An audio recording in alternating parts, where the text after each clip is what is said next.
Hello everyone, welcome to this video. In the last video we already discussed a bit about Minikube.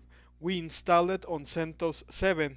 In this video I'm going to talk about what it is.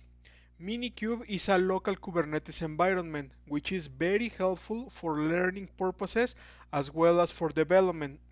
One key thing about Minikube is that I will not recommend you to use it in production environment because as per design is for development only.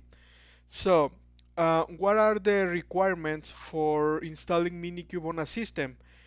You will need a 2-core CPU, you will need 20 gigabytes of storage, and also 2 gigabytes of RAM. And as you can see in my system I have 8.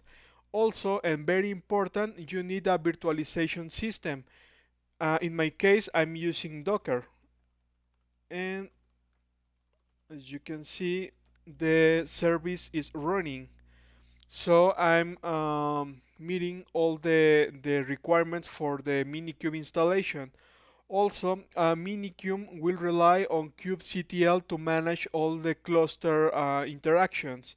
So that's why I installed the kubectl through Minikube in the last video.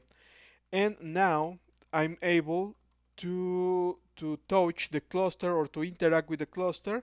I'm going to list all the pods I have at the moment in the cluster definition, and as you can see there is no error and I'm running Minikube as expected.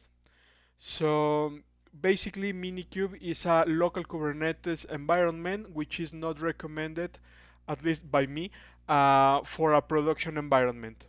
Okay, this is all for this video. I hope it's helpful for you. Please stay tuned. Bye.